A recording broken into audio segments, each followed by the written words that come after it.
Video को like करके आगे शेयर जरूर कर देना। अब कुरान पे अमल कर, तू यहाँ भी कामयाब रहेगा, वहां भी कामयाब रहेगा। सुभान अल्लाह, सुभान अल्लाह, वाह। ये है तो मंसूबे थे बच्चियों को अंग्रेजी कपड़े पहनाने के लिए। अल्लाह अकबर। हमारी बच्चियां जब नन्ही सी बच्चियां होती थी तो उनको बताया जाता था सैयदा फातिमा का बचपना कैसा था, अम्मा आयशा सिद्दीका की जिंदगी कैसी थी, माँ खदीजतुल कुबरा की जिंदगी कैसे। बच्चियों को ये बताया जा। अब तो कुछ भी नहीं, माँ को खुद नहीं पता कि खदीजा कौन है। हमारी पहली उम्मुल मोमिनीन जो मोहसिना इस्लाम है, इस्लाम की मोहसिना है। हाँ, नबी पर उस वक्त जब सर जख्मी हो जाता तो पट्टी बांधने के लिए कपड़ा नहीं होता था, तो सैयदा खदीजा अपने दुपट्टे को फाड़ कर हुजूर को पट्टी बांधती थी। मैं तो जब सैयदा खदीजा का जिक्र करने लगता हूँ या सोचने लगता हूँ तो मैं सोचता हूँ उस माँ का मर्तबा कौन जान सकता है जिसकी बेटी सैयदा फातिमतुज़ ज़हरा है। फातिमा जैसी जिसकी बेटी हो, वो माँ का मर्तबा क्या हो। बल्कि एक बात कहूं, सैयदा खदीजा का मर्तबा पेश करने के लिए एक बात कहता हूं, अगर किसी के दिल में उतरे तो अल्लाह करे उतर जाए और वो मुकद्दस मां की हम मोतकीद हो जाएं। देखो फातिमा वो है ना, फातिमा वो है जो पुलसरात से गुजरे तो अर्श से निदा आए, नबी की बेटी फातिमा पुलसरात से गुजर रही है। मैशर वालों अपनी नजरें झुका लो, बार बार सुनाए, तकरार के तौर पे नहीं, असल उन्वान की तरफ आने के लिए तमहीद के तौर पे। जिसके लिए मैशर वालों की गर्दन झुकेगी वो कौन है? सैयदा फातिमा। नबी जिसके लिए उठकर खड़े होते हैं वो कौन है? सैयदा फातिमा। फिदा की उम्मी व अबी या फातिमा जिसके लिए कहते वो कौन है? सैयदा फातिमा। बदा तो मिन्नी जिसके लिए कहते वो कौन है? सैयदा फातिमा। जिगर का टुकड़ा है वो कौन है? सैयदा फातिमा। जन्नत में सबसे पहले जाने वाली ऐसी खातून जो सवारी पे बैठकर जन्नत में जाएगी, जिसकी नकेल हजरत मरियम की, जिसकी सवारी की नकेल मरियम कुबरा के हाथ में होगी, वो कौन है? सैयदा फातिमा। अल्लाह अकबर। अब अंदाजा करें, सैयदा फातिमा वो हैं कि जिसके कदमों के नीचे, जिसके कदमों के नीचे, जिसके कदमों के नीचे, तवज्जो, जिसके कदमों के नीचे नौजवानाने जन्नत के सरदार की जन्नत हो, सरदाराने जन्नत की जन्नत, सरदाराने जन्नत की जन्नत जिसके कदमों में हो उसे फातिमा कहते हैं। और फातिमा की जन्नत जिसके कदमों में हो उसे खदीजतुल कुबरा कहते हैं। वाह वाह वाह, नारे तकबीर, नारे रिसालत, सैयदा ज़हरा, सैयदा ज़हरा। अल जन्नतो तहत अक़दामिल उम्महातिकुम, तुम्हारी माओ के कदमों के नीचे तुम्हारी जन्नत। उस खदीजा की मैं मनकबत क्या बयान करूं, लेकिन हमारी कौम की बच्चियों को पता ही नहीं है कि वो सैयदा खदीजा कौन है। नहीं पता है, कभी नहीं। हीरोइन कौन है, कौन सी अदाकारा, किस खानदान से, सब पता है। नबी की पहली ज़ौजा, नबी की पहली ज़ौजे पाक। और एक बात बताऊं, नबी की पहली शरीके हयात। अब तवज्जो आपकी, नबी की पहली शरीके हयात। शरीके हयात का मतलब जब तक हयात है तब तक शरीक। मेरी और आपकी हयात हमेशा नहीं, इसलिए हमारी बीबियां शरीक हैं, मरने के बाद फरीक है। लेकिन नबी की हयात की कोई मुद्दत नहीं है। फ़नबीयुल्लाह हय्युन, अल्लाह का नबी अल्लाह की अता से हमेशा जिंदा है। तो जैसे वो कल शरीक थी वैसे आज भी शरीक। ये नबी की शरीके हयात, नबी की शरीके हयात। इसीलिए नबी की बीबियों को आज तक हम बीबियां ही कहते हैं। औरों की बीबियों को मरने के बाद बेवा कहते हैं, लेकिन हम नबी की बेवाएं नहीं कहते, कह भी नहीं सकते, बीबियां ही कहते हैं। उनको होश आना चाहिए जो कहते हैं नबी मर के मिट्टी में मिल गए। जब मिट्टी में मिल गए तो फिर ये बीबियां कैसे रही? क्योंकि मिट्टी में मिल जाने वालों की बीबियां बीबियां नहीं बल्कि बेवा रहती है। तो मेरे नबी की बीबियां अब भी बीबियां हैं। तो ये बीबियां बता रही है कि जब बीबियां बीबियां हैं तो वो मरे नहीं है बल्कि तू जिंदा है वल्लाह, तू जिंदा है वल्लाह, मेरे चश्मे आलम से छुप जाने वाले। ये एक अलग सा उन्वान है, लेकिन बात ये कहने चला था, मंसूबा बड़ा खतरनाक है। बच्चियों को बिगाड़ो, बेटियों को, इसलिए कार्टून आ रहे हैं छोटे छोटे बच्चियों के। बल्कि मुझे ये कहते हुए शर्म आती है लेकिन मैं मजबूर हूं, 6-6, 7-7 साल की बच्चियों को सीरियलों में जिना करते बताया जा रहा है। हम गाफिल हैं, हमने मोबाइल दे दिया बेटियों को, बेटों को, सबको दे दिया। खुदा के लिए रहम करो अपने हाल पे। मां बिगड़ेगी ना, मां का पेट कुमार की आवे की तरह है।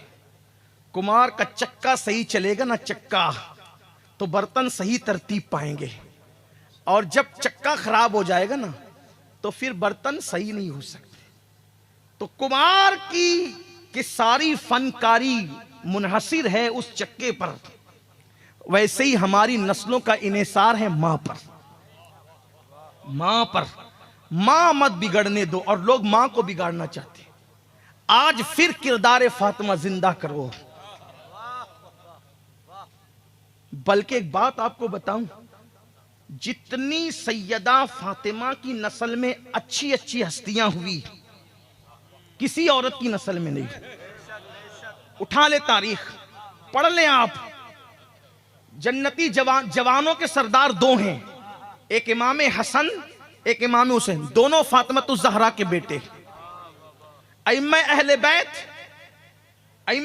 बैत, उनके बाद अगर आप गिने तो 9 हैं, और वो सब 9 के 9 सैयदा फातिमा के बेटे।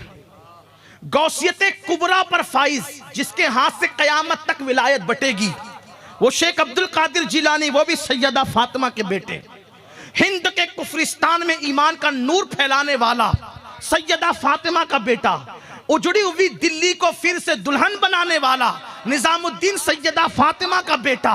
फासिकों फाजिरों को तहज्जुद गुजार बनाने वाला निजामुद्दीन महबूब इलाही सैयदा फातिमा का बेटा। उसके बाद दक्कन की उजड़ी हुई बस्तियों को ईमान के पौधों से गुलिस्ता बनाने वाला, बहार लाने वाला ख्वाजा बंदा नवाज के सुदराज सैयदा फातिमा का बेटा।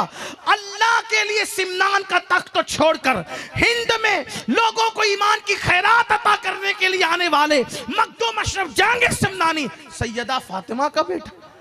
आखिर में इमाम मेहंदी की शक्ल में आने वाले सैयदा फातिमा का बेटा। आखिर ये सैयदा फातिमा में ऐसी क्या चीज है? आका फरमाते मेरी बेटी फातिमा इतनी मुत्तकी है, उसने ऐसा तकवा इख्तियार किया, ऐसी परहेजगारी इख्तियार की कि अल्लाह ने उसके तकवा का सदका और खैरात कयामत तक उसकी नस्ल को अता कर दी। बल्कि चुने अल्लाह ताला ने ऐसे अचानक तो फैसला नहीं किया ना कि मैं बाद में कि उसको पैदा करूंगा, उसको जितनों को पैदा करना था सब फैसले उसके अज़ली हैं, पहले ही फैसले हुए। तो ये सब चुने हुए लोग जिनसे दीन को फायदा पहुंचना था, पहले ही फैसला हो गया कि पैदा कहां होंगे, सैयदा के घर में। बल्कि हैरत है कि गौसे पाक की विलादत से पहले सैयदा के घर में यह फैसला हो रहा है कि शेख अब्दुल कादिर जिलानी ने पैदा कहां होना है। एक दिन हुजूर तशरीफ लाए सैयदा के घर में, मेरे आका तशरीफ लाए। आने के बाद देखा कि उसी घर में छत के नीचे मौला अली है, सैयदा फातिमा है, इमाम हसन है, इमाम हुसैन है। 4 तन है, हुजूर आए 5 तन हो गए। ये 4 तन आए, 4 तन थे पहले से, हुजूर आए तो 5 तन हो गए, 5 तन हो गए। सरकार ने 4 तन पे नजर डाली, कैसे वो चेहरे थे। कभी कभी मैं देखता हूं चांद को, और एक मसल मशहूर है कि 4 चांद लग गए। कभी सुना आपने? हालांकि चांद एक ही है, ये 4 चांद लग गए की मिसाल आई कहां से? तो मैंने बहुत गौर किया तो मुझे पता चला, जब हुजूर ये 4 चेहरे देखते होंगे, ये 4 चेहरे, सैयदा का चेहरा, अली पाक का चेहरा, हसन पाक का चेहरा, हुसैन पाक का चेहरा, तो 4 चांद के सिवा ये और 4 चांद कौन हो सकते हैं? चार चांद लगना, गोया के लोगों ने यही से खैर किसी भी वजह से ली होगी, लेकिन मैं तो हम इश्क के बंदे हैं, हम इश्क के बंदे हैं। क्यों बात, चार चांद की मिसाल लोगों को यहां से, चार चेहरे देखे, उसमें से वो चेहरा जो अपने चेहरे से बहुत मिलता था, उस हसन को पकड़ा, चूमा, गले से लगाया। आज पूरी तवज्जो का मरकज हसन हो गए, आज पूरी तवज्जो का मरकज हसन हो गए। इमाम हुसैन टिकटिकी बांध के देखने लगे। उम्र छोटी थी, कम उम्र थे। जब बच्चे छोटे होते हैं तो बड़ों पे ज्यादा तवज्जो की बजाय तवज्जो किस पे होती है, छोटों पे होती है, यही बात है। और तवज्जो ऐसे ही थी कि ज्यादा तवज्जो जब दोनों शहजादे होते तो किस पे होती, इमाम हुसैन पर होती। लेकिन आज बज़ाहिर तरतीब बदल गई। आज बज़ाहिर ये नहीं कहता हूं खिलाफ मामूल, वहां कोई चीज खिलाफ है ही नहीं, वहां सब चीजें रास्त है, सीधी सीधी है, खिलाफ वहां कुछ नहीं है। वो जो करे वही सच्ची है, वो जो करे वही सही है, वही जो करे वही सीधी राह है। तो आज तरतीब बदल गई, तरतीब बदली। हुसैन पाक पर तवज्जे की बजाय आज पूरी तवज्जे हसन मुज्तबा पर। अब घर में जितने होते वो सब की तवज्जो किस पर, छोटों पर, छोटे शहजादों पर। सैयदा ने देखा कि हसन पाक पर पूरी तवज्जे, हुसैन पाक टिकटिकी बांध के आज देख रहे हैं। सैयदा ने कहा बाबा रोज तो ऐसा नहीं होता था, आज सारी तवज्जे हसन पर और मेरा हुसैन टिकटिकी बांध के देख रहा है। हुजूर ने कहा बेटी आज जिब्रील आए थे, आज जिब्रील आए थे और कहने लगे या रसूल अल्लाह, हसन की नस्ल में, हसन की नस्ल में एक के बाद एक 9 इमाम होंगे, 9, एक के बाद एक 9 इमाम होंगे। और हुसैन की नस्ल में एक के बाद एक 9 इमाम होंगे हुसैन की नस्ल में। लेकिन हसन की नस्ल खामोश रहेगी, मगर फिर एक ऐसा पैदा होगा, एक ऐसा पैदा होगा उन 9 के बाद जो मकाम आपको अल्लाह ने नबियों में अता फरमाया है, वो मकाम उसको अल्लाह वलियों में अता फरमाएगा और उसी के हाथों विलायत बटेगी। वो गैसियत कुबरा के मनसब पे फाइज होगा। जब वो कहेगा बगदाद के मिंबर से मेरा ये कदम हर वली की गर्दन पर है, तो सब उसके लिए गर्दन झुका देंगे। उसको दुनिया अब्दुल कादिर जिलानी कहेगी, फातिमा मेरे हसन की नस्ल में ऐसा बच्चा पैदा होने वाला है, इसीलिए उस बच्चे को आज मैं हसन के जरिए से प्यार अता कर रहा हूं, मोहब्बत अता कर रहा हूं। ये फैसले पहले हुए हैं, ये फैसले पहले हुए हैं। अगरचे कोई कहे कि ये रिवायतें तो ज़ईफ है, लेकिन रिवायतों का ज़ोफ फजाइले अमाल में तो मकबूल होता है ना। तो अर्ज ये कर रहा था, माँ का तकवा, माँ का तकवा औलाद को कयामत तक मिलता। अब तकवा जिसका जितना पावरफुल होगा उतनी दूर तक उसकी बरकतें मिले, वरना कम से कम 4 नस्ल तक तो एक माँ का तकवा पहुंचता ही है, पहुंचता है, 4 नस्लों तक रहता है। और माँ की नहुसत भी कम से कम 4 नस्ल तक रहती। हदीस पाक में इसीलिए तो आया, मेरे आका अलैहिस्सलाम फरमाते कभी झूठी कसम मत खाना, कभी झूठी कसम मत खाना। आका फरमाते हैं जो अल्लाह ने फरमाया जो झूठी कसम खाएगा मैं क़यामत तक उसकी नस्ल पे लानत करूंगा। एक झूठी कसम से क़यामत तक नहुसत बरसती है नस्लों पर, नस्लें परेशान रहती है। आप अंदाजा फरमाए जिन्हें ना नमाज का पता, ना दीन का पता, ना धर्म का पता, क्या जिंदगी है। आओ माँ बिगड़ने से बचा लो, बचा लो माँ बिगड़ने से। अपने घरों में किरदार फातिमा जिंदा करो, अपने घरों में उम्मतुल मोमिनीन का किरदार जिंदा करो, अपने घरों में राबिया बसरी का किरदार जिंदा करो, अपने घरों में नफीसा मिस्री। ये नफीसा मिस्री कौन है पता है? ये खानदान नबूवत की एक बेटी है, सैयदा है। ये इमाम शाफई के दौर में मिस्र में रहा करती थी। इमाम शाफई ने कहा था, इमाम शाफई ने कहा था नफीसा उस खातून और उस सैयदा का नाम है कि जब मेरा इंतकाल हो जाए तो मेरा जनाजा उस सैयदा की गली से लेकर जाना, अल्लाह उसकी गली के सदके मेरी मगफिरत फरमा दे। ये बेटियां थी नबी के घर की बेटी, नबी के घर की सैदानियों की ये शान थी। लेकिन आज अपना हाल क्या हो गया, हमारी बेटियों को क्या हो गया। बल्कि बड़ी माजरत के साथ अब तो माज़अल्लाह मुस्लिम बेटियां दौलत के नशे में दूसरों का, मुशरिकों का हाथ पकड़कर भाग रही है। कसूर इसमें बेटियों का बाद में है, पहले कसूर माँ बाप का है। हमने अपनी बेटी को वो शऊर नहीं दिया, वो फिक्र नहीं दिया, वो तसव्वुर नहीं दिया, ख्याल नहीं दिया। वरना अपनी बेटियां वो थी मेरे अजीज भाइयों कि बेटियां मर जाना पसंद करती थी फाकों से, लेकिन कभी किसी अजनबी मर्द की आंख में आंख मिलाना गवारा नहीं करती थी। किस किस चीज का रोना रोएं। ये जलसे इसलिए मुनक्किद नहीं होते कि हम आपको थपकियां देकर सुला दें, ये जलसे इसलिए मुनक्किद होते हैं कि हमारे बुजुर्गों ने जो बेदार करने की ये रस्म डाली है उस तरीके से आपको बेदार किया जाए। सिर्फ सुनकर मत जाना, बल्कि ये अहद लेकर के जाना कि मैंने अपनी बेटी को अब कोई सीरियल नहीं देखने देना है, मैंने अपनी बेटी को अब सीरत फातिमतुज़ ज़हरा पढ़ाना है। मैं कभी सोचता हूँ कि अगर सैयदा फातिमा, मौलाना ने जो है वो सैयदा का जिक्र छेड़ा तो मेरे दिल के तार गोया कि इन्होंने उस पर हाथ रख दिया कि मैंने ये सोचा कि फिर आज की महफिल ख़त्म नहीं करूँगा जब तक जिक्र सैयदा ना करूँ। लेकिन इन्होंने एक बात और कर दी, चूँकि ये बहुत प्यार करते हैं तो मेरी तारीफ़ में बहुत लंबी बातें की। मैं हर नाजिम से और हर बंदे से कहता हूँ कि मेरी तारीफ़ मेरी मौजूदगी में न की जाए, गैर मौजूदगी में भी न की जाए।